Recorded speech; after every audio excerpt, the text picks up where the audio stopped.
Yaxın Şərqdə müharibə enerji bazarlarında ciddi dalğalanmaya səbəb olub. Avropada qazın qiyməti Qətərin dövlət enerji şirkətinin maliyyələşdirilmiş təbii qaz istehsalını dayandırdığını elan etməsindən sonra kəskin artıb. Bu artımdan təsirlənən ölkələrdən biri də Almaniyadır.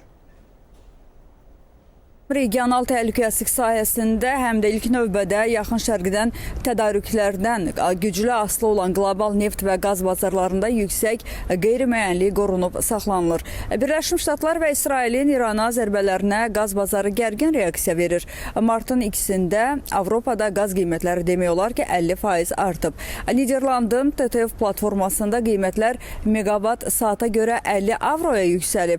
Hörmüz boğazında gəmiçiliyin məhdudlaşdırılması ilə yanaşı bazara Qətərdə maliyyələşdirilmiş təbii qaz istehsalının dayandırılması da təsir göstərib. Bu, İranın raket zərbələri fonunda baş verib. Reuters'ın məlumatına görə, dünya üzrə maliyyələşdirilmiş təbii qaz təklifinin təxminən 20%-ni təmin edən Qatar Enerji şirkəti müqavilələri üzrə force major elan edib. Vəziyyətin kəskinliyini artıran əlavə amil isə ondan ibarətdir ki, Avropa qışı ambarlarda qeyri-adi dərəcədə aşağı ehtiyatlarla başa vurur.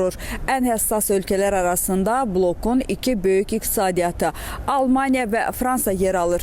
Avropa qaz infrastrukturunun məlumatına görə şənbə gününə Almaniyada qaz ambarlarının doluluq səviyyəsi 20,5%, Fransada isə 21% təşkil edib. Ehtiyatların daha aşağı səviyyədə olması ölkələri qiymətlərin kəskin dalğalanmaları qarşısında daha həssas eləyir.